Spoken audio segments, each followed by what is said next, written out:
body on your body. I wanna rub my body on your body. I wanna rub and love up. I wanna rub and kiss up. I wanna rub and jam up. I wanna rub and rub up. I wanna rub my body on your body. Rub my body on your body. Let me rub my body.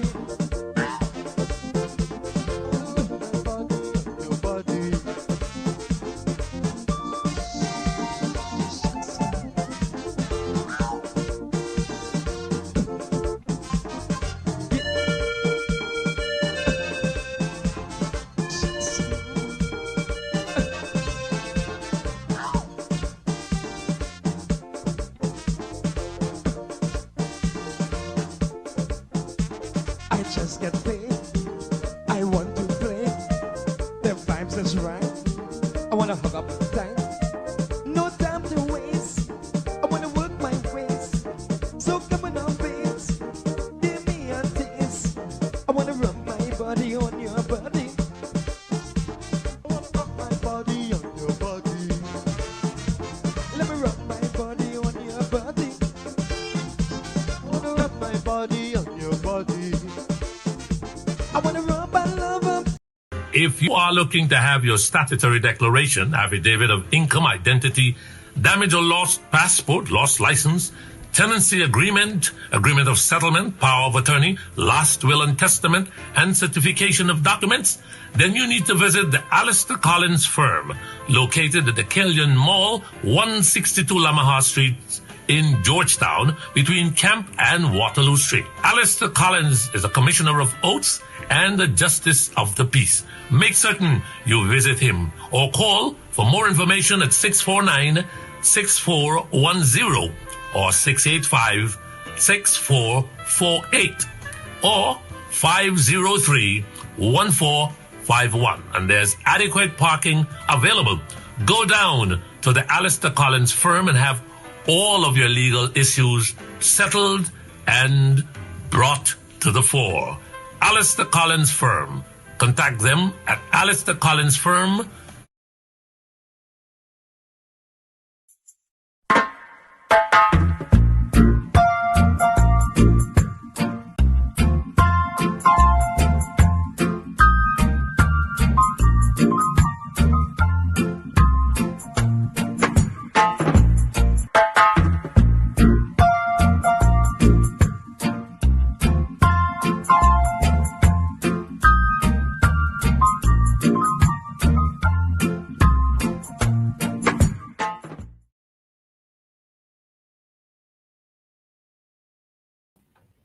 All right, guess what?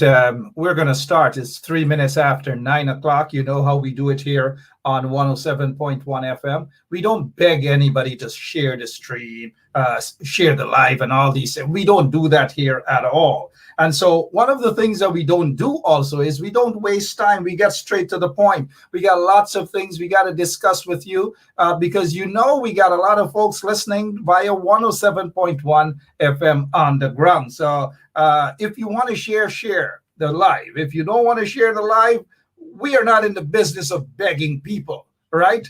And we're not going to spend a half hour like what other people do. And I'm not throwing any shades at anybody. You know what I mean? They have a right to beg you guys to share the link, to share the feed, to share this, and to share that half hour they spend talking about share. We don't do that here. We're not into that business. But if you want to share it, you can share it for us, right? All right. Hope you had an enjoyable weekend. Well, for me, I had a splendid weekend. I'm not going to tell you guys everything that I did. I am not going to get into that. But it was a beautiful weekend. It was a productive weekend. I did a heck of a lot of things, right? For those of you who are a little under the weather, I know at the COVID hospital at Leondale, they got about 30-something people there. I want to wish all of them, every single one of them, a speedy recovery. Mervyn Williams, former member of parliament for the People's National Congress Reform, he's in there recovering well. And you guys saw somewhere on social media that idiotic of a person. I don't even know how the heck he is deputy speaker. And he posted, that clung Schumann actually posted a photograph of former member of parliament and former executive member of the People's National Congress, saying that, look at this guy, don't be like this guy, be vaccinated. Since when Guyana has gone to the ground when it comes to certain caliber of people getting in there, representing us in parliament, and all these different things. Kunu munu, as we would say, right? Well, good evening again to all of you. Thank you for joining us right here on 107.1 FM. We don't beg you guys to share the link. I'm not going to beg you guys. I'm not going to go down on my knees or nothing. It's up to you to share it if you want to share it. I'm not into the begging business, but please share the link. All right. So tonight we have Dr. Richard Van West Charles. No stranger. Absolutely no stranger to you guys. In fact, some folks at, there's a supermarket out in South, on South Aubrey Barker Road. It's called Andrew's Supermarket. I am told that people were in the market, they were shopping, and they were rushing out because they heard that Dr. Richard Van West Charles was going to be on. They want to come and look at his face, not mine. But outside of that, the guy has a wealth of information for you this evening concerning the COVID-19, the vaccination, the schools reopening, and all these different things. I want to ask him all those things and more. But before we get to him, I want to say that there is someone who doesn't miss this show at all, regardless of where she is, what she is doing. She stops for 1+ hour. And she also shares this link. And tonight, I have known her for a long time. In fact, we sat next to each other in Form 1 on the quarantine. Vidna Hariprasad is celebrating, I don't know how old she is, but she's celebrating her birth anniversary today. Happy birthday to you, Vidna. I know you're having fun. You and your other half are having fun. God, richest blessings to you, Vidna, and you know it's from my heart, right? Don't let your other half get upset over that. But I have an uncle who's also celebrating his birthday, Michael. Well, he doesn't listen to this program. He's been living in the U.S. for over 100 and something years. I don't know if he has time with Guyana, but a happy birthday to him as well. And all of you who are celebrating your birth anniversary today, whatever you're celebrating today, a happy anniversary to all of you. I know Dr. Richard Van West Charles is celebrating something today. He and his beautiful wife, Roxanne. Gosh, Roxanne Burnham, right? I believe she is the eldest daughter of former president and founder leader of the People's National Congress. I tell you, I don't envy Dr. Richard Van West Charles, but he's a lucky guy. But today, I mean, they're happy today because their son has passed the bar exam out there in Canada. So he will be practicing. I don't know if it's criminal law, whether it's corporate law, whether it's immigration law or whatever. But congratulations to that young man. Seemed to be falling in the footstep in terms of the legal profession, like his grandfather, LFSB, Lyndon Forbes Sampson Burnham. You can't beat that guy. They're 30-something years he passed away, and they're still talking about him. The roads are still there. Free education from nursery to university. All those people who have benefited from Lyndon Forbes Sampson Burnham. He has died, but they're still talking about him. A lot of them are talking good things, but there are few of them. We know who those few members or those few persons are. Anyways, look. Richard Van West Charles, Dr. Richard Van West Charles. Good evening to you, sir. Looking all sharp. How are you? Good evening, Mark, and good evening to your listeners and viewers. It's good to be here again. And it's really good to have you with us. I was made to understand through another source that you did a surgery. I want to wish you a speedy recovery, sir. A surgery. Sometimes it's not good to mention things, but Ben Chop mouth bust, right? But a speedy recovery to you, sir. Yeah, I'm okay. I'm moving. I'm ready to move again. You are ready to move again. Great. And congratulations on your son, man. Success story. Thank you so much. And I think he may be listening. Oh, gosh. Nobody. Yeah, congratulations to him. How proud are you, man? Parents ought to be proud when their kids succeed like this. How proud are you and your wife? Well, good, very good. Very proud to know that all of our kids are moving ahead. But it's not only the professional side; it's also to ensure that they are committed to the development of their communities and other people within their communities. That's the important aspect of, I think, of what we have to do as parents. Um, we've learned that from our parents, and therefore we pass that on and encourage their support for their grandchildren and our grandchildren and expose them to the community as a whole.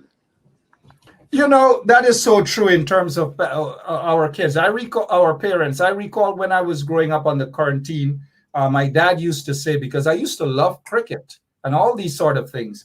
And I never used to want to study. I never used to want to read, but even though I was a smart kid, right? I prefer to go and play cricket. And so my dad used to pull me by the window when the guy used to walk. And this is a true story.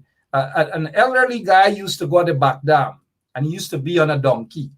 So my dad used to say, come here, if you don't do your homework, or if I hear that you skip school or skip classes to go to Wim Cinema, you're going to turn out just like that one deer.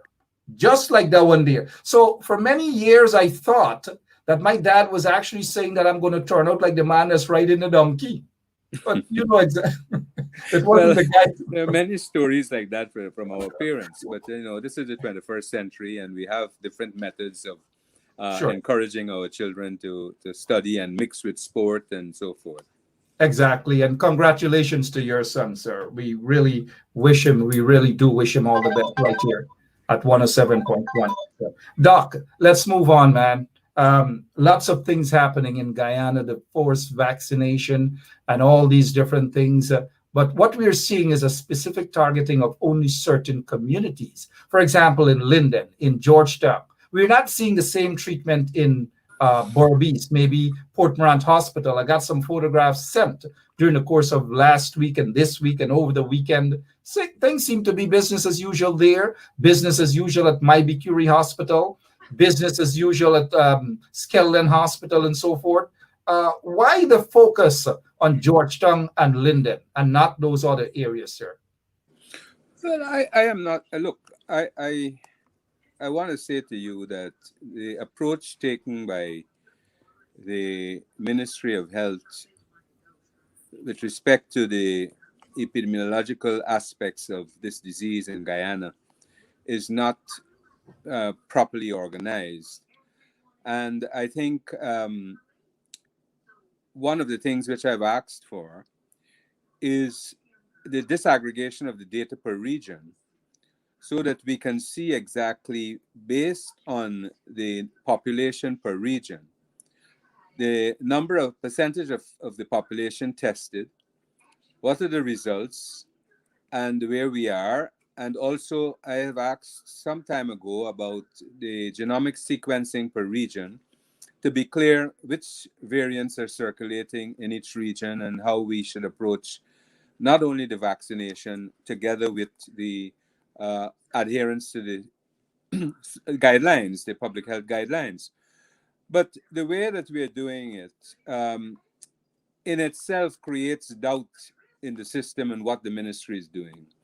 And I don't think the ministry understands that the battle that they have with the hesitancy, vaccine hesitancy, is basically grounded in their approach to the programmatic aspects of this disease. And therefore, if they were to change, and it appears clearly based on their actions that they are strategically going after a specific ethnicity. Now, that may not be so, but the fact that they are not being transparent and inclusive in the management of this program contributes to all sorts of conclusions, and it does not help the country, and it places us at a higher risk in terms of the control of the infections.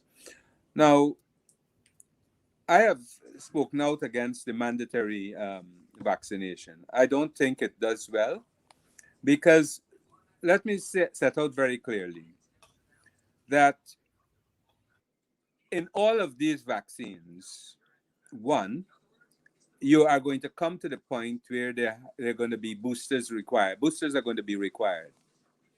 So do you want to go over this process all over again of convincing people that they need a booster? Or working the process where people really understands and would have internalized the aspects of the transmission of the disease. And we haven't got to go over the issue over and over again.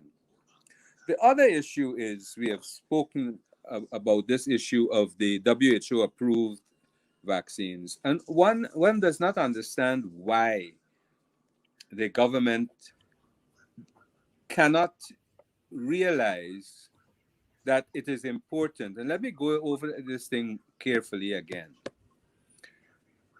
We have not got the virologists nor the laboratories to come to our own conclusions with respect to the vaccinations. And that's why we are part and parcel of the United Nations and of the specialized agencies such as WHO.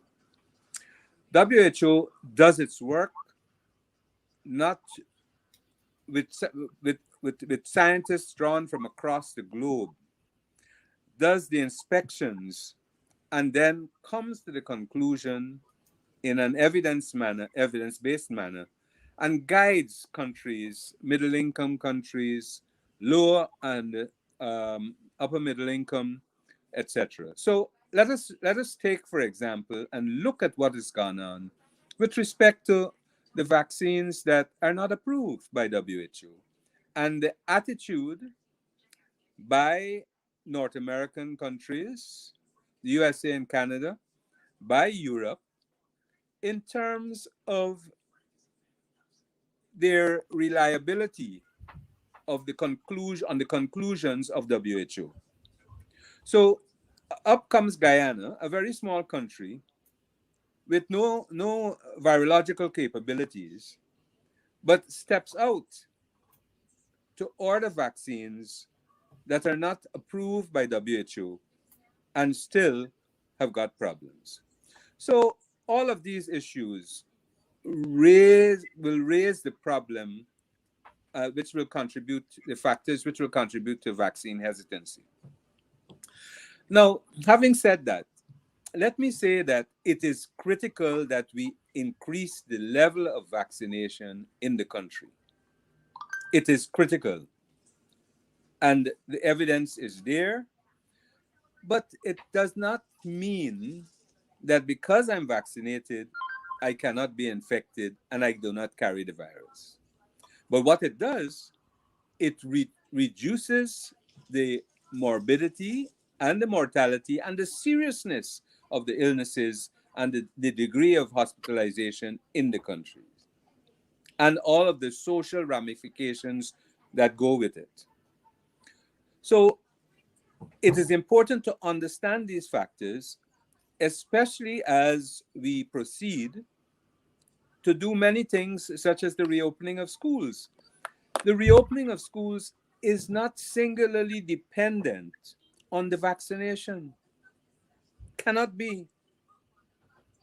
Let us look across the globe.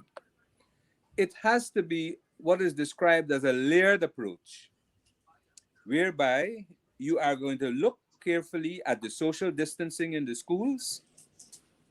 You are going to look at the wearing of masks.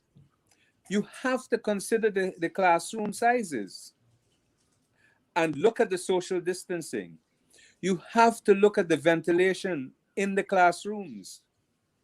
You have to look at the sanitation in the schools. And in terms of the sanitation, you've got to have very clear protocols established of children when they wash their hands, how are they monitored. Yes, you are going to, it is important to have more in-person classes, yes. But you need to be clear and not be dictatorial with the mandatory approach, and embrace a hybrid approach until people can have their concerns addressed.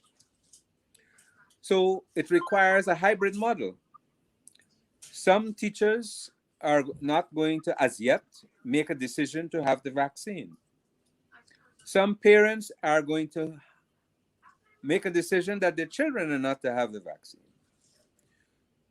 In those cases, we still have to continue a mix, a hybrid approach with the virtual.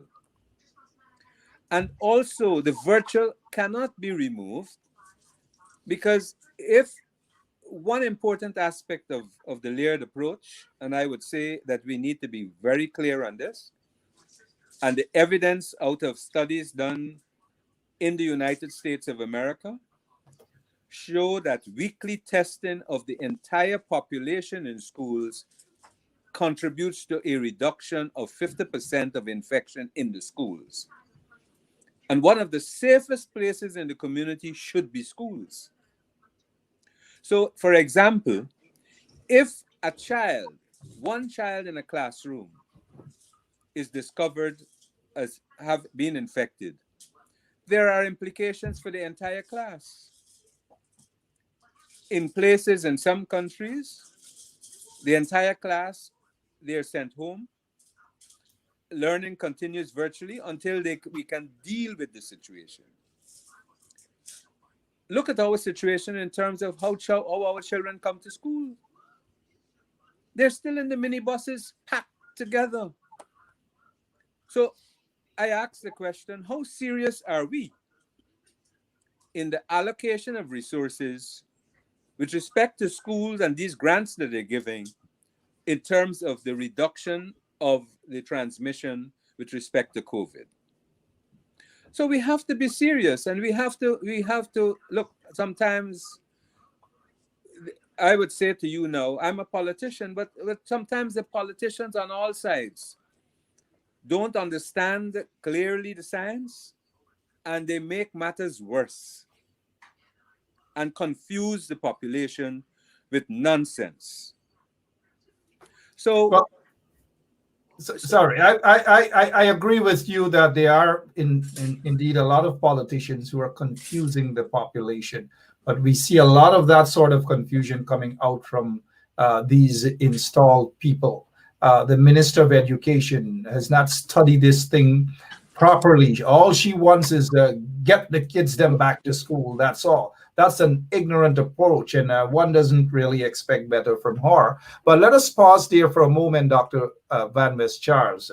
Are you at all surprised that Region 10, Linden, Ituni, and Kwakwani, only about 10%, just under 10% of the population there, they've been vaccinated? well, the reality is, this is where an understanding of the politics in the system and the bad choices made by the government. If you have a national task force, the national task force should be inclusive of the opposition and other players relevant to the issue of COVID. People are not going to have confidence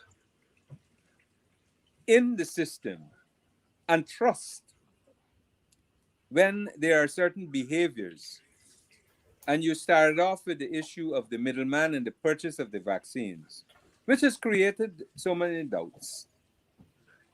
But if you are transparent and you are inclusive, and let's have glasnost, right? And open the system up. Let us have more dialogue with the population in terms of where this disease is going. Let us be clear on what variants are circulating. What do we have to do? What changes are we to make, both in the private sector, in the public sector, and in our homes with respect to the transmission? Because the ventilation is critical, the transportation is critical. So it appears to me that the government is not focused on all facets in terms of the reduction and transmission of this disease. And let us ensure that all communities are we having a reduction in terms of the transmission, and let us do the work that is supposed to be done. Now, the ventilation in schools is critical. You cannot have, we know that we have many classes that are overcrowded. Now, you cannot be hoping to deal with COVID in those overcrowded environments. The other issue is the sanitation. The sanitation of the desks in the classrooms. You've got to have more janitors to be cleaning those desks in sessions. What are the protocols when different classes are to go on recess? Everybody cannot go on recess at the same time. So all of these things have got to be changed in terms of the management. So for me, one of the first things, I haven't seen an approach where all of the headmasters, headmistresses, senior masters really have had an opportunity to interface with the professional people from the Ministry of Health in explaining to them all of the issues and what are some of the issues that have got to be done. And let us be clear that people know that this school has met all of the criteria in terms of the social distancing, the sanitation, masking, all of these things. Stick a pin there, Dr. Van West Charles. I agree with you. And here's just an example. My 9-year-old boy just returned to school. And every single day, there are folks out there, teachers, administrators of the school, and all these other individuals who work there are there to greet the students, have sanitizer, they have masks, and all these things to provide to the kids. And I agree with you. That is not the case with Priya and these people. I don't know what the heck they're really doing other than in her ministry calling in the police to arrest the staff members, embarrass them, and all these sort of things. They have no proper approach. I agree 100%. And I do hope people are paying careful attention to what you're saying. Sorry, I just go right ahead again, sir. They're not to be tolerated because, look, people have concerns. More than ever, the ministry should be trying to have parent-teachers associations so that parents also understand this thing very carefully. I know it has been difficult, but more so now, we've got to reach out and have a more community approach. And it is for this reason that the inclusiveness by the government has to be preeminent, and the transparency, because it is about, this is a national security issue. And let us, even the mental health concerns are not even addressed. But what happens to these children if 2 children were to be severely infected and, heaven forbid, they may die?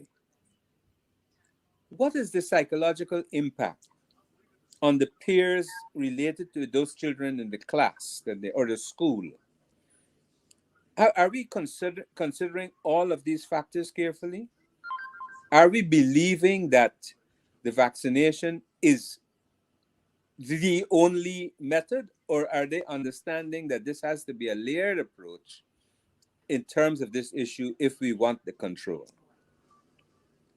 Because testing has, as I said, based on research and doing the antigen testing is going to be critical, or the PCR, whichever they want to do, for the school population, so that you ensure that the schools are safe. They've got to be safe and reduce the transmission. Now, when that happens and the children understand, do not assume that there is no effect in terms of the message the children will take to their homes, because the children will eventually understand what is happening. But also the testing is going to be critical in the under 12 age group in schools. Very, very important. You know, the other thing too, Doc, is what schools do in the US, and I presume in other parts of the Caribbean, maybe except Guyana, is all the children, all of them, every single morning, there are folks out there to test their temperature, to Yeah. ensure that they're okay. And they got that pass, they put on their mask, and they go straight to the classroom. And it is not a crowded classroom either. I don't think Priya understands these things. You know, and sessions of teaching the kids how to wear their masks, that they understand why they have to wear their masks a certain way, teachers, etc. So these are very, very important things which have got to be, but they've got to have written protocols. And so if they want to build confidence that the schools are going to be reopened, yes, it is not only the vaccination. I think parents need to understand and demand that the schools will meet certain conditions. I know, based on some work done across the country, that the majority of schools are wanting in sanitation. And they could not have completed the work in all of these schools across the country by now. So you have to take a risk-based approach to every school and in every community. And we know where many of the poor communities are and the schools that they go to. And the issue of meals. You need to look at the nutrition, if we are serious about this matter, in the schools. They're not serious about that at all, Doc. Just not serious. They're putting those kids at risk, because you mentioned something that's very critical to this. How are these kids going to head to school in their numbers? Packed like sardines in minibuses, walk around the Stabroek Market. They have to walk to go to schools in a crowded area and all these things. I mean, I don't do that to my kids. And I hope that there are parents who are responsible enough not to allow their kids to be in crowded areas in a ram-packed minibus and all these different things. But then again, according to Priya Manik-Chan, the teachers have to treat or they have to pretend as though all the parents are illiterate. Well, that's you know, that's a sad statement by Priya Manik-Chan, by Schumann, and you just have to wonder where these people are, and that they themselves do not understand the disease. They do not understand the rate of. But not only that, Dr. Van Mis Charles. Well, I don't. Schumann is inconsequential. He's just a flat-foot hustler, political hustler. But let us take Priya, for example. Priya wouldn't put her kids to mingle with other kids in a packed minibus, or to walk around the Stabroek Market to catch a bus to go home, or she wouldn't do that. They will be picked up in air-conditioned vehicles and so forth. But maybe that's why she wants to put other people's and this is a serious issue. This is a serious issue. Look, I mean, the buses that were put in place by former President Granger, there were issues where they didn't want it to call Granger and all of this nonsense. But look, call it one people, one nation, one destiny, and whatever, but understand that you cannot have the children packed in minibuses if you're serious about the transmission of the virus. You have to understand. But, you know, if anything we have to do as a country, the proceeds coming from oil, is to spend it on our children, ensure the schools are safe. We're being confronted with it. I'm showing you this, Doc, because you're right. They get billions of dollars and they're wasting it.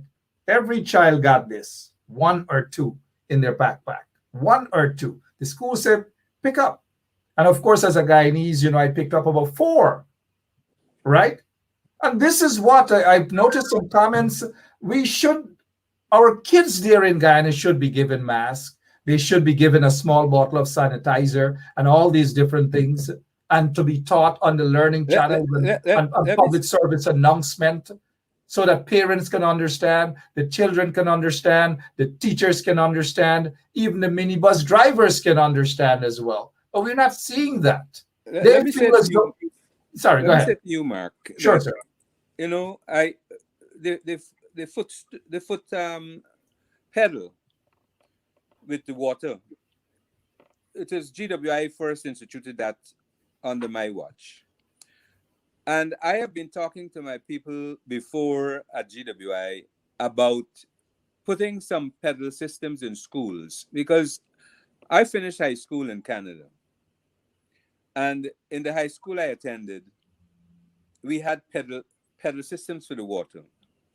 Now, that was in the 60s. When you say pedal system, for people to know, is just you press your foot and on it and you drink. And you wash your hands and so forth. Up comes COVID now, which you shouldn't be touching taps and so forth.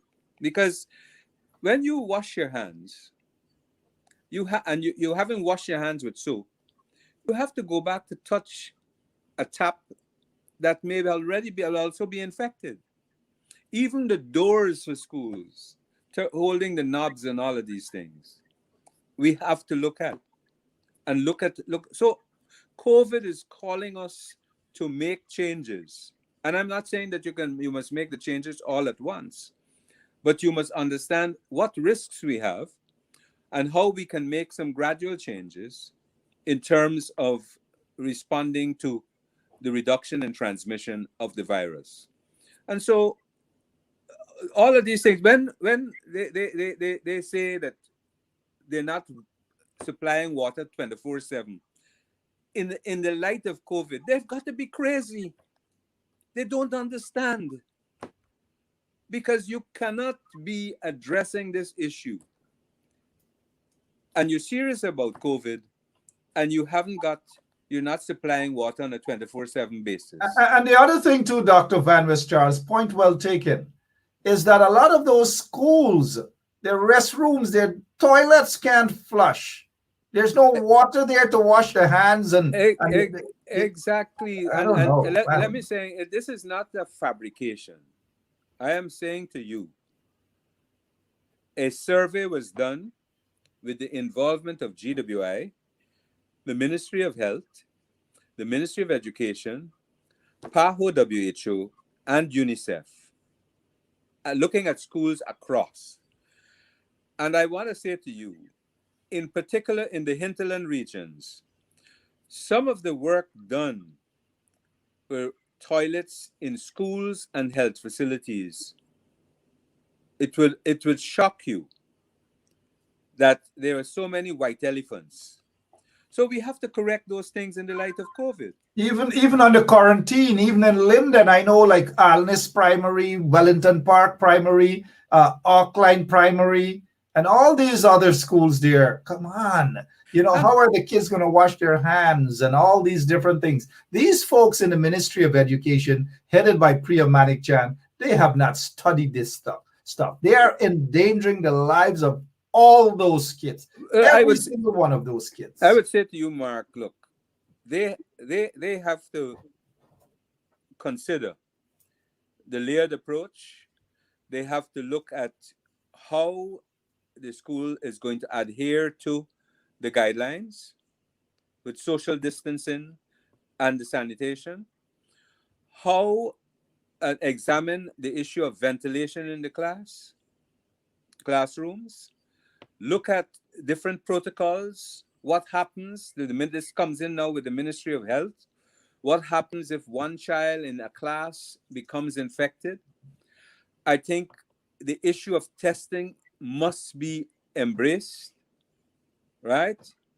And also looking at the transportation of our kids away from these packed minibuses, and transporting children in accordance with guidelines, and consider the issue of the nutrition for children, because you don't want, yes, they need to have some periods of unmasking, but you don't have all of them together. You unmask and still have social distancing, because the children need to understand that also, because we're talking about the transmission, reducing the transmission. Where we can increase the vaccination, we have to increase the vaccination. I am a proponent of the vaccines approved by WHO. Let me stress that. And I encourage all of my political colleagues to be vaccinated. All of them. I think if they have concerns, let us talk. Let us talk. Because we have to respect people's concerns. We have to talk to them. We have to And that's one of the things, Doc. You're a professional. This is your field. You've been a health minister. You have worked at PAHO, WHO, PAHO, I believe, for many years, right? So why shouldn't people want to listen to you as opposed to listen to some of these folks in the coalition and so forth, and even some who are not scientists, who are not health professionals? I don't know. There's something that I wanted to touch on, that what I know that the regime is going to do.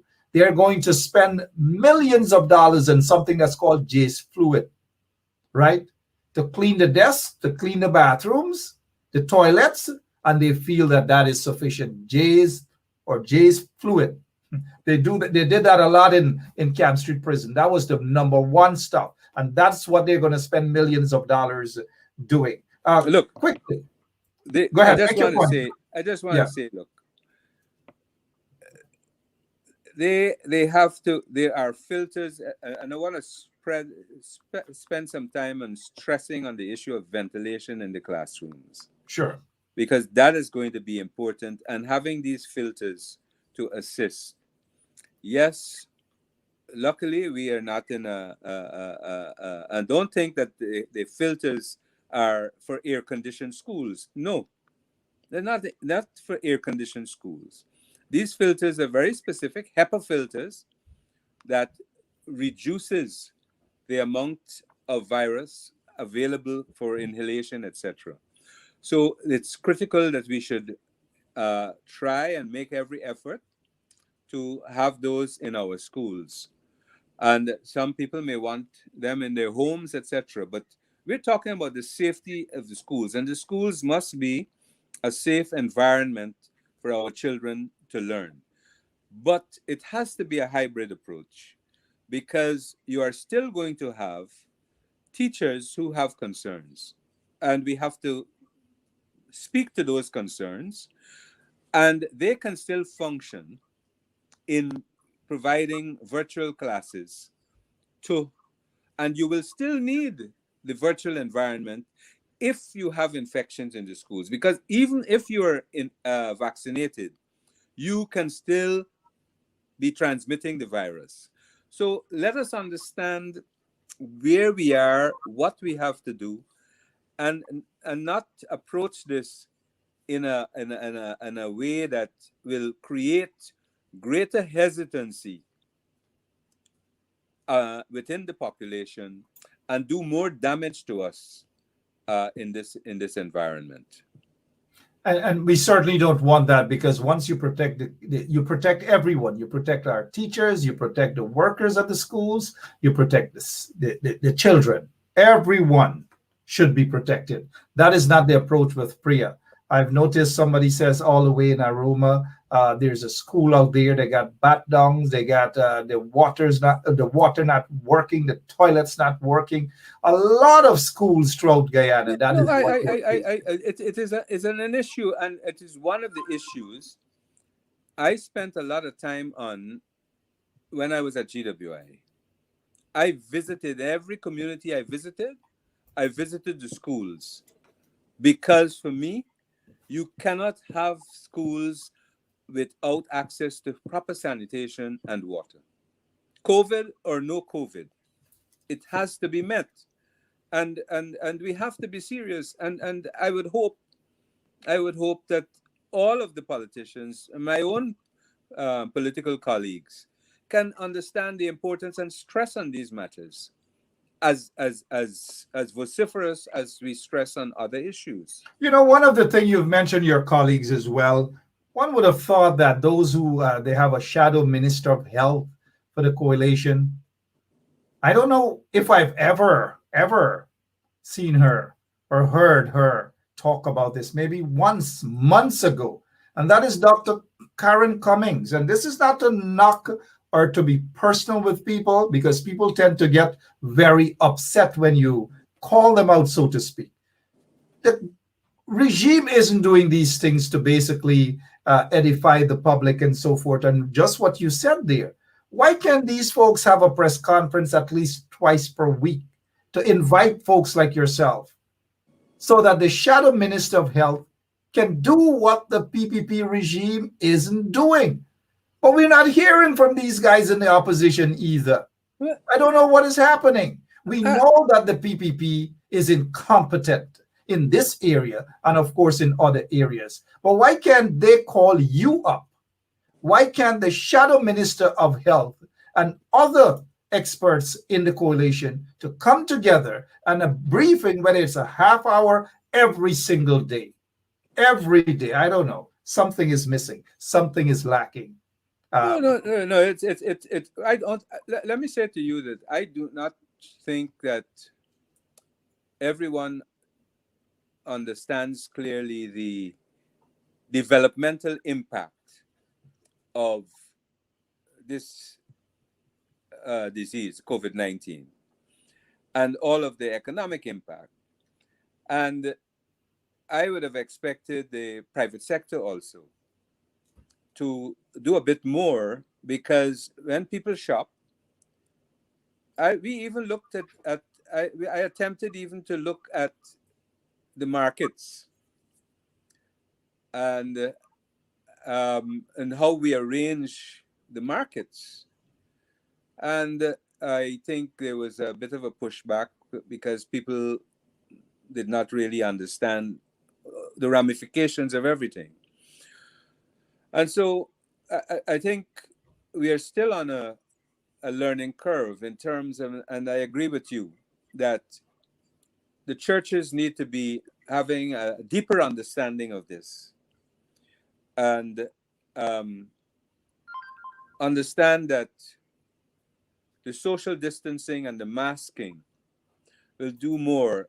And I was listening to my own bishop yesterday, and he was talking as to whether some churches are saying whether they should present their vaccination cards or not.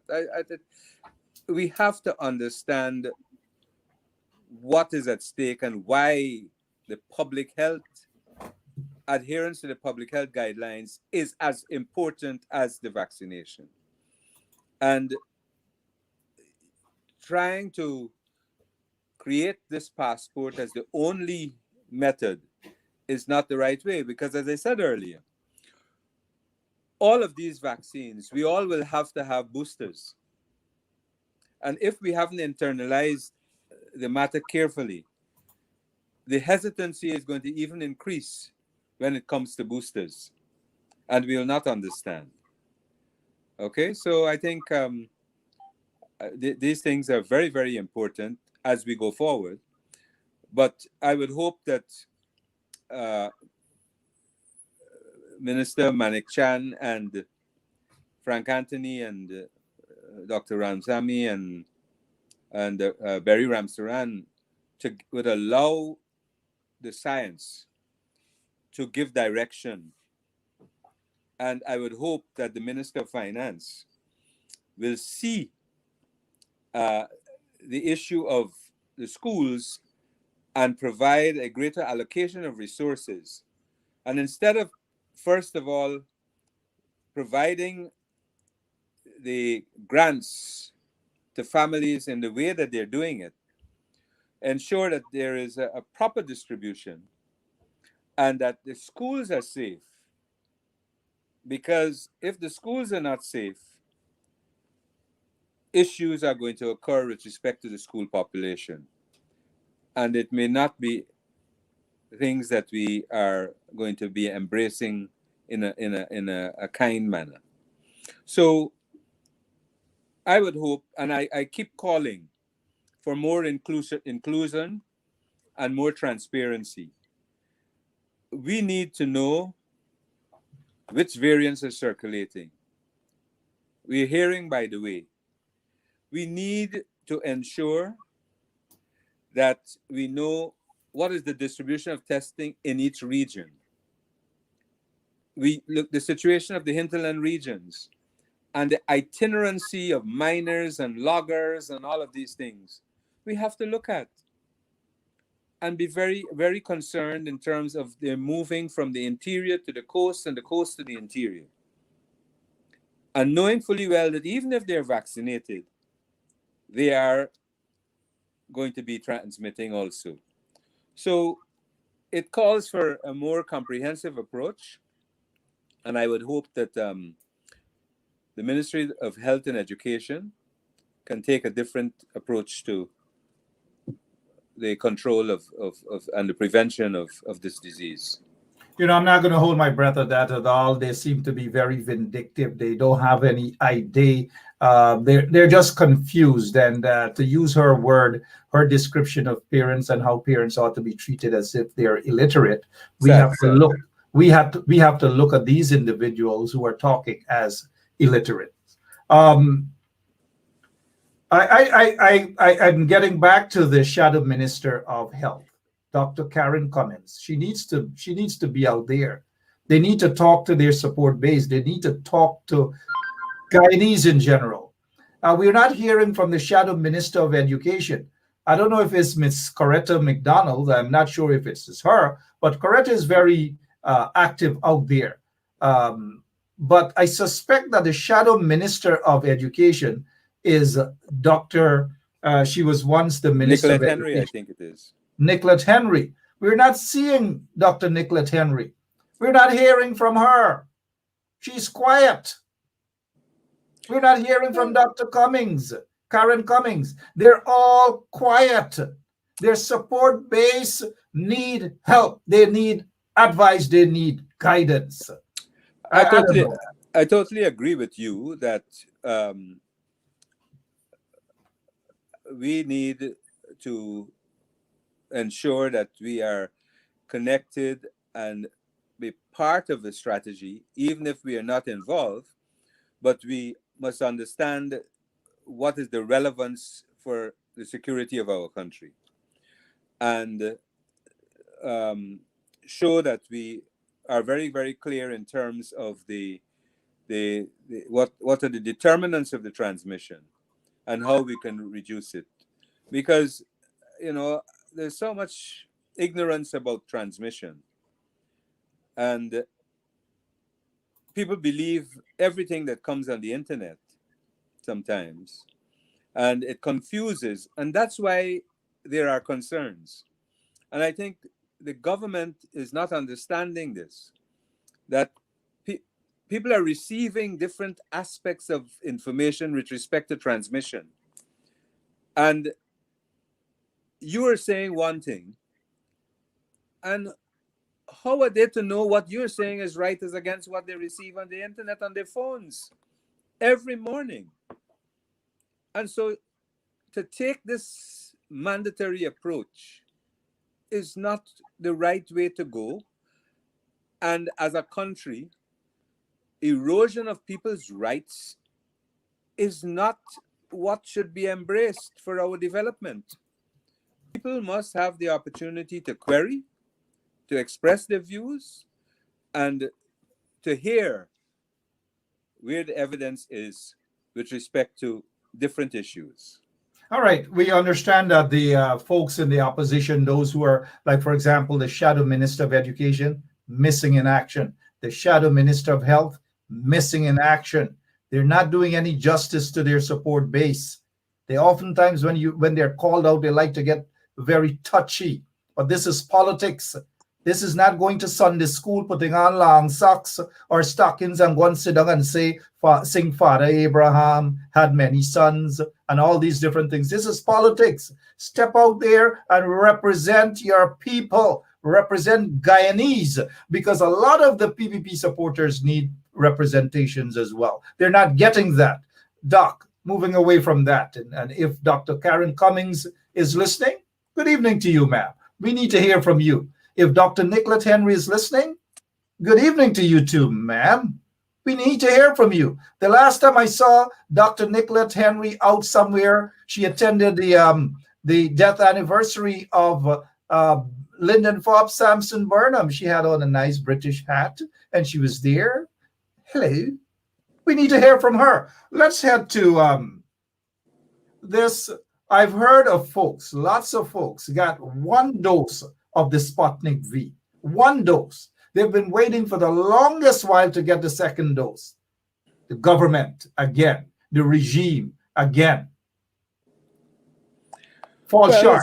I say this because a lot of those folks with a one-shot Sputnik V have ended up in the COVID-19 hospital. One shot. But yet every time we're seeing the regime, the PPP regime is talking about, and they're proud of it. Oh, 5,000 Sputnik V arrived today. Take it over, Doc. Look, let me say to you, I before my wife and I traveled to Canada, we had to do the PCR test. And we had to fill out the form. And one of the things that jumped out to me was that there was no question on the form asking us whether we had been vaccinated. Now, and this is a problem, I think, which they have got to correct, because people who are preparing to travel most likely would be vaccinated. Now, if you have one or two cases that are having a PCR positive test, it's very important to be capturing that data also. And therefore, a question needs to be included in the thing. Now, I know that there are many cases of people who have had one Sputnik vaccine. And you know my position on Sputnik. I am saying to you, it is not approved by WHO. Government has no right to purchase it, because we haven't got the capability to do all that is required to come to a conclusion. Even in Brazil, for example, has severe conditionalities in terms of the use of Sputnik. No one over 60 years of age and no one with comorbidities is given a Sputnik vaccination in Brazil. No lactating mothers, no postpartum mother is given a Sputnik vaccine. So it shows the problem of management in the first place of the procurement of the vaccines. Because if you know that you have to have 2 doses, and you disregarded it and went ahead, you should have planned to have the second dose with the manufacturer by a certain date. So this is very, very important, and it shows that it wasn't a concern in the planning, in the purchase of the vaccines. And what one has to look at all of the data and make some decisions. Maybe consider the mixing of the vaccines right now to give people a broader coverage. Or there are other methods that you can do to protect people. So I think they need to seriously indicate to us as a people the number of people who are waiting beyond the 3 months for the Sputnik. What is that population? And what is the provision that you are going to make so that they become fully vaccinated? Because to just go by and say, look, I'm satisfied with the first dose. The issue is full vaccination plus adherence to the guidelines. It's not single dose. And by the time you may be getting your single dose, you may be infected. So that is neither here nor there. You know, there's another thing as we look at the time, but quite informative, and we thank you so much, though. But just spare us a couple of minutes more. This here, the COVID-19 hospital, something under the coalition government. This is a blessing indeed. The installed PPP regime, the folks criticize this hospital. It's a waste of money and all these things, just as they criticized COVID-19. They denied that it existed and all these sort of things. These very people, they were never serious about this pandemic. The PPP folks were never serious about this pandemic. This hospital, I'm hearing some very horrible stories about what's going on there. It's overcrowded. It is noisy. People have to share oxygen machines and all these different things. Doctors don't know what to give to the patients. They have nothing really there, and people are dying who should not have died. What is your take on what's happening there, assuming that you heard some of the horror stories, Dr. Van West-Jones? Well, I haven't had the opportunity to go to the hospital after I wasn't there at the opening either. But I would say to you, had it not been constructed, Guyana would have been in a very sad place. We would have had no place to take these patients. And so whether they want to say yay or nay about the coalition government, at least it provided some response for them at this point in time. Now,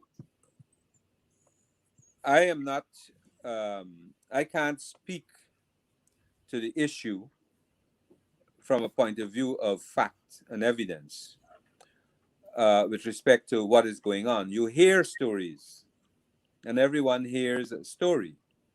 You hear stories about the issue of nurses and the availability of staff, etc.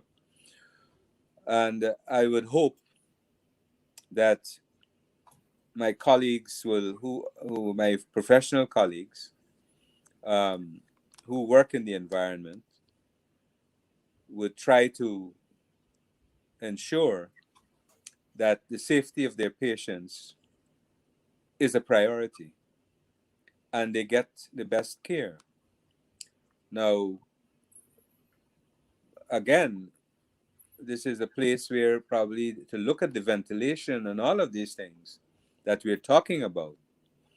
And there may be some of the, I have raised one or two issues with respect to some of the laboratory tests that they should probably do, which would give them better indication of prognosis at an earlier step with some of the patients.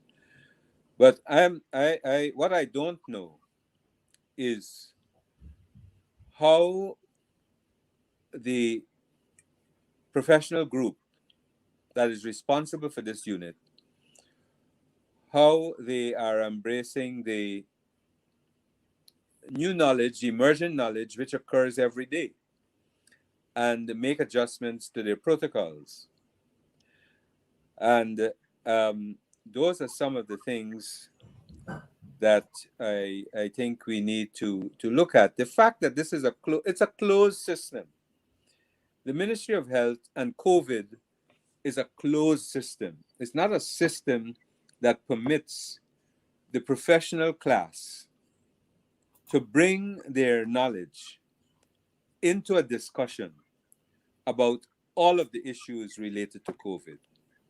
It's a closed system, and in which you can assume that things are hidden.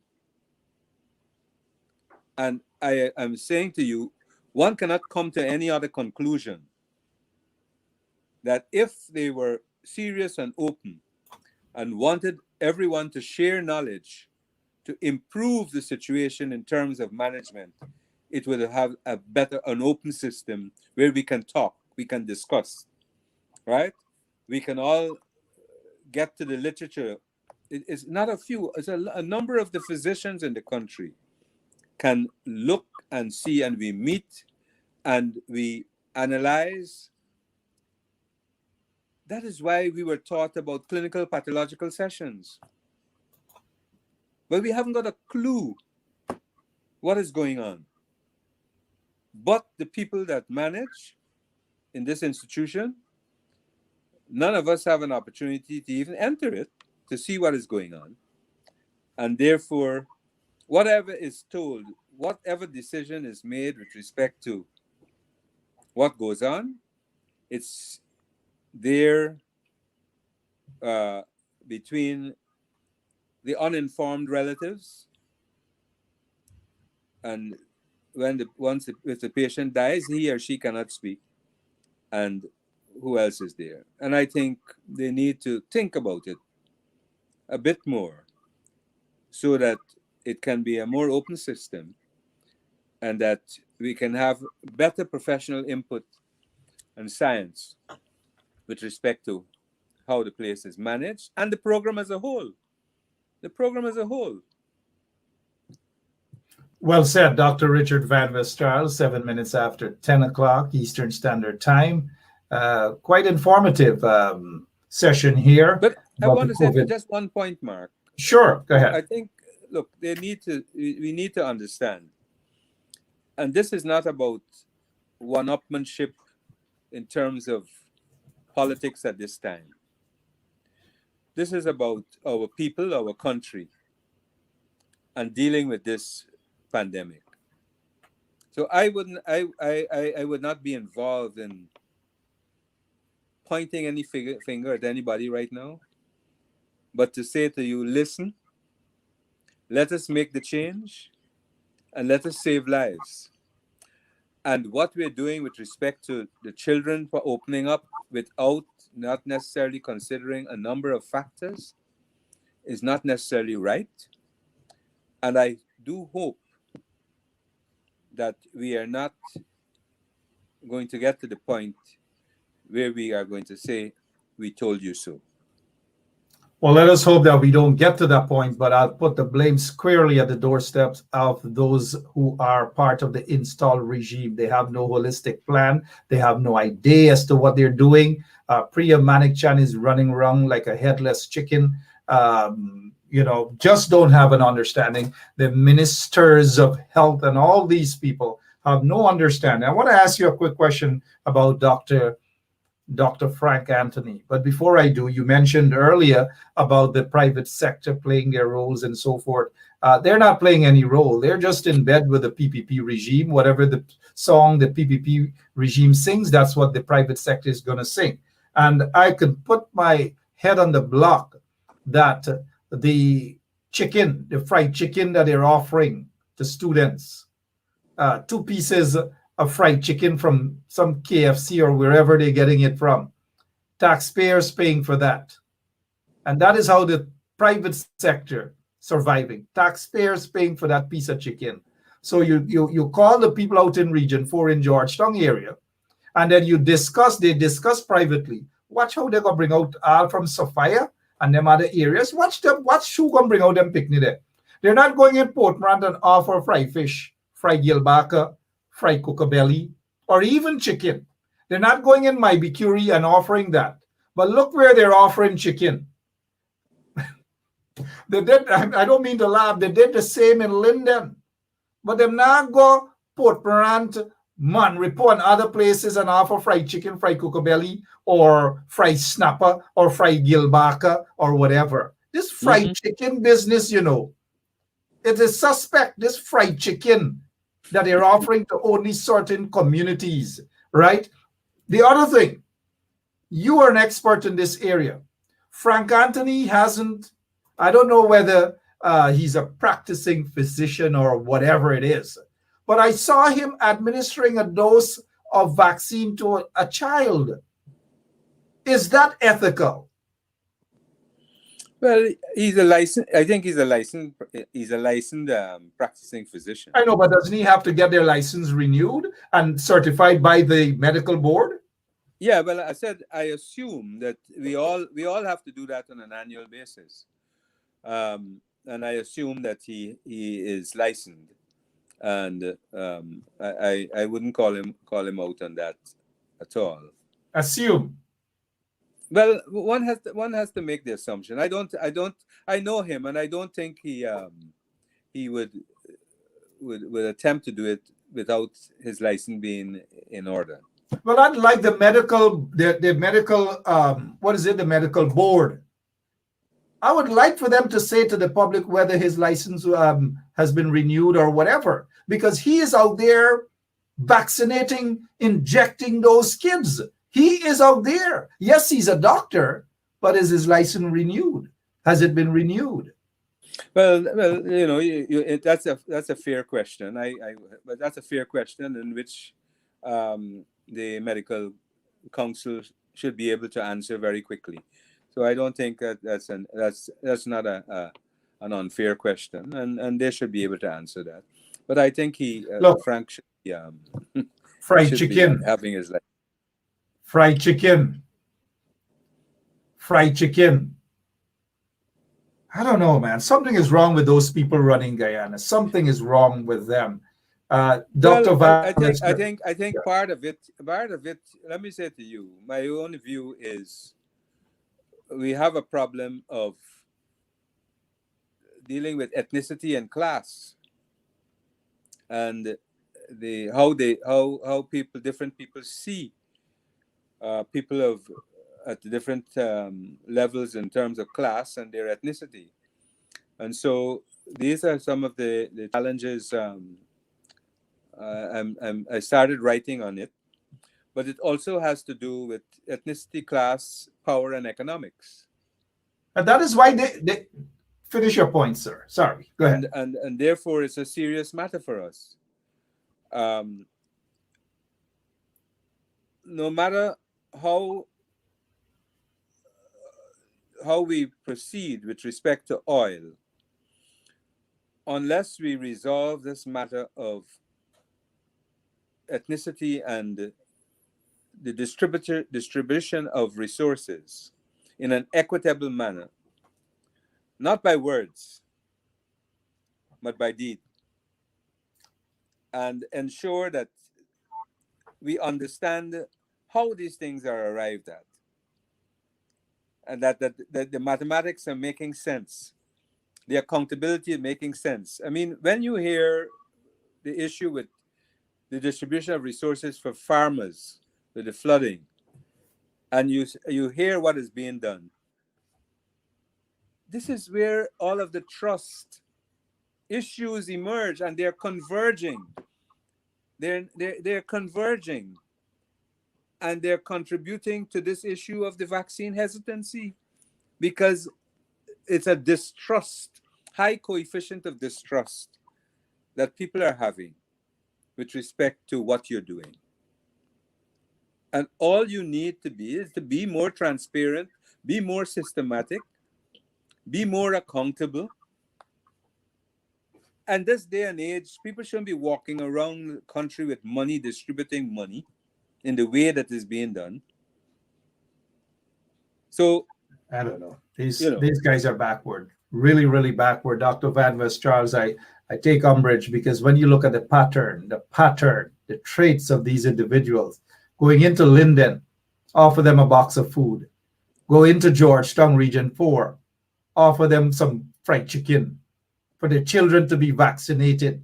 You think I'd rather cook a pot of cook-up or a big pot of pepper pot or something than to take my child to be vaccinated, all because they're going to be given 2 pieces of Kentucky Fried Chicken, 2 pieces of chicken.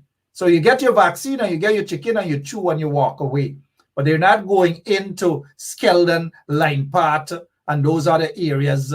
They're not going to Port Morant and them other areas to say to those folks in the community. I'm not saying they should, mind you. I'm just trying to be fair here. That if you do it for one set, if you offer one set fried chicken, go into another place and offer some gilbaka or some fried tilapia or four-eye fish or something or mullet or something. They're not doing that. And that is why people are so suspicious of these individuals. They're not saying, Dr. Van Charles, they're not saying, come here, let us go into Linden, let us go into Borbees, wherever, Blackbush, Alnis Village, or wherever. And each child we're going to give a tablet to. Once their parents allow them to be vaccinated, we will give them a tablet. But oh man, two pieces of fried chicken. I mean, when as a citizen in the country, you feel ashamed. Two pieces fried chicken? That this is being done to our own people. Because soon you will hear some set of people defining one set of people as a set of hungry belly people. Right? And they discuss these things in Rum Shop. Watch how them go. And what they say, Doc, is watch. All we gotta do, give them two pieces of fried chicken and watch they go out in numbers. So when they give the two pieces of fried chicken in their propaganda papers, guess what they say? 2,000 children. Right? 2,000. So the people who are distributing the fried chicken, they got to send the install regime them an invoice for those fried chicken, those boxes of fried chicken. How insulting, man. Yeah, no, it is a shame that we can resort to that low level. Fried chicken. Fried chicken. To entice. It's not as if you were giving blood and after you're giving, you have a refreshment. Why can't they give a tablet? We have enough money. They get billions of dollars. They're wasting to their friends and cronies. Give the kids them a tablet. Give a bicycle fried and chicken. a helmet. Give fried a chicken. And a helmet. Fried so chicken. Can get to school. I'm sure they didn't even give the kids them a little ketchup or a little swank with it. Two pieces. Fried chicken. Chicken fry. I don't know, man. Dr. Van Charles, I'm looking at the time, man. Sorry that I got to talk about fried chicken. Fried chicken for vaccine? Fried chicken? But I think look you make a very look where they're doing it, because they know they're going to target the kids them in Sophia and the kids them in Georgetown and watch them come out. But they're not going to offer fried chicken in their support area, so to speak. They're not doing that. The racist move, man. Fried chicken? Your closing remarks, sir. Look, as I said, let me establish very clearly. We need the vaccination in the society to deal with the problem. But the vaccination is not the be-all and end-all. There are a number of issues which must happen, not only in schools, in offices, etc. And therefore, if you're serious about understanding the distribution of the disease, you have to look at all that is taking place in the society. So you may say, and look at the private sector with the bars and so forth. And they may ask you, well, yes, are you vaccinated? You can't come in, but you can sit outside, but you're clustered. So you're still going to be transmitting. So let us look at things very seriously and also look at the testing. I think what is wrong also is to be asking teachers and nurses and professionals to cover the cost of the testing on a weekly basis. The law is very clear, and that should be the responsibility of the employer to cover the cost of testing. But I want to reiterate that what we are doing in schools right now, we need to step back and be sure that we have the protocols, we have the necessary cleaning operatives in the schools to protect the children, and we look at the social distancing in the schools and the ventilation and the transportation that will be required. We need a greater transparency in terms of what is going on with the data. I am not too sure that we are testing, and I have to say so because the figures that when you are telling me that you've discussed this, you have 180 cases in a day. What is the degree of testing that you would have performed, and which regions you have done this testing in? You are seeing consistently results for Region 4, a few in some of the hinterland regions, but you're not seeing a number of the other regions where testing should be occurring. And therefore, I am raising a concern about the management of this program. And I want to stress again that the task force must be national in composition and in practice. And let us have transparency in dealing with this matter. All right, well said, Dr. Richard Van West Charles. I bet you're preparing for your party's Congress celebration. Well, I don't know when that is, but you guys are celebrating an anniversary there on October 5th. Are you guys preparing for that, Dr. Van West Charles? Well, we have to have some degree of activity to mark the event. But I think most important is having a Congress before the end of the year, which would allow us to move forward in a more strident manner and to perform the role that we have to perform in dealing with the national development issues. Lots of things indeed. Let me again congratulate your son. Just passed the bar exams there in where is it in Ontario, Canada. Yeah. Congratulations again, and Thank I you know so that much. you guys are indeed proud parents for that. I hope that the opposition, sir, I hope they will have what is called the regular sessions to inform their support base or to inform Guyanese in general about what is happening, because at the end of the day, the regime doesn't have what it takes. They're incompetent. Thank you so much for your time, Dr. Richard Van West Charles. God bless you. Hope to see you back. Anytime, Mark, and very say soon. good night to your listeners. And I want you to give my regards to your other half. I will, certainly. Tell her thanks for giving us extra 23 minutes of your time. Okay, thanks a lot. And a speedy recovery to you, sir. God bless. Certainly. Yeah. All right, Dr. Richard Van West Charles there. Look, let's head to the quarantine. A pandit lost his life, right? Killed in the most brutal form. People drinking rum. They're drinking rum. All sorts of things they're doing, drinking rum and cussing the man, the pandit, cussing his wife, cussing his daughters, and all these different things. Just cussing them. They want to do this and that. And because the guy asked them to tone down, they murdered. They murdered the man. About 10, 12 of them murdered the pandit. I don't know. My condolences to the relatives of that pandit that was murdered by those beasts. 2 or 3 of them have allegedly confessed to the crime. Those beasts. I don't know.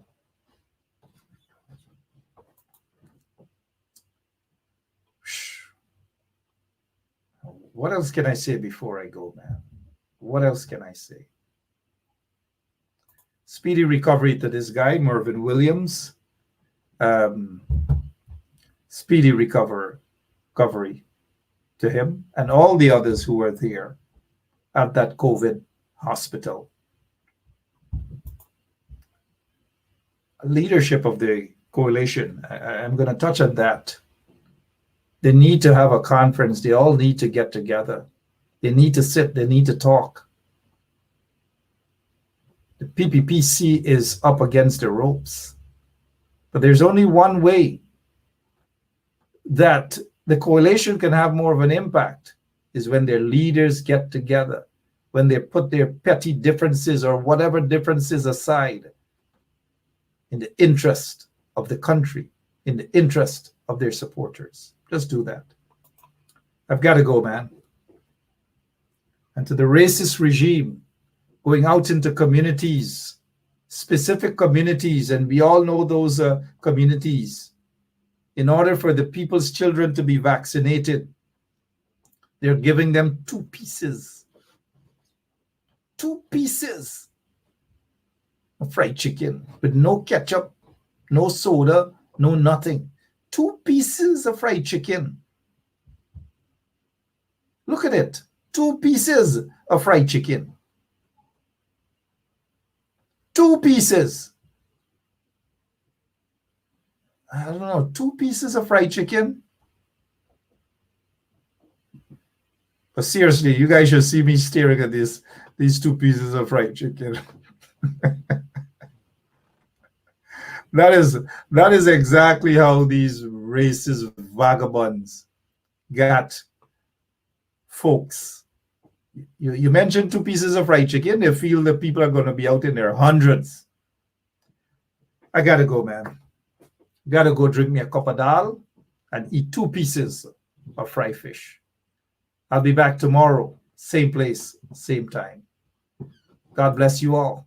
God bless our beautiful country.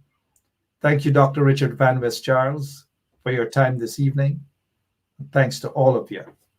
Seriously, I'm off to eat 2 pieces of fried fish and a loud cup of lemonade. So long.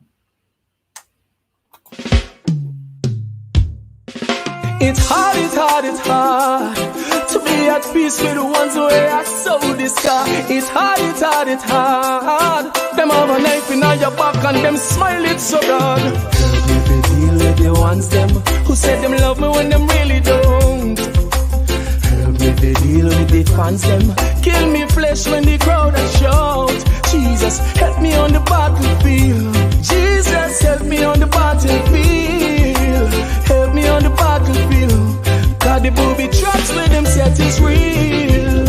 I never want to take your glory, Lord. Send your angels to encamp around about me and stand guard. To envy is so easy and to love it is so hard. Let me work for your glory and not for the award. Don't make me ever get caught up in the scream and the applause and go talk about the blessing and not talk about the Lord. All these things are vanity. I need your reward. Let me be real. Don't put on no facade. Help me to deal with the ones them who said them love me when them really don't.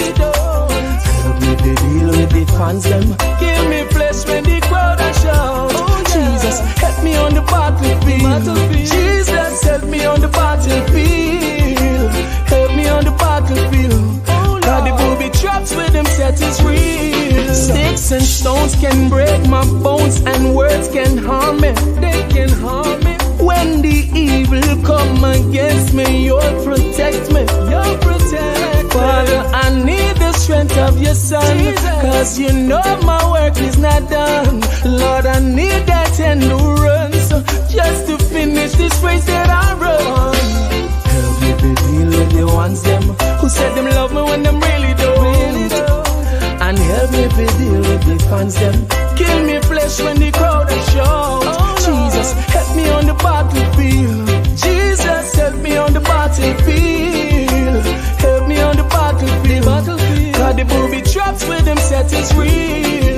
You tell me if you stand firm, cause every little plan you have a confirm. I know them evil plan turn. In a darkness, me a the lantern. So help me if you deal with the ones that who said them love me when them really don't. Jesus, help me if you deal with the fans them kill me flesh when the crowd a shout. Help me on the battlefield. Jesus, help me on the battlefield. Help me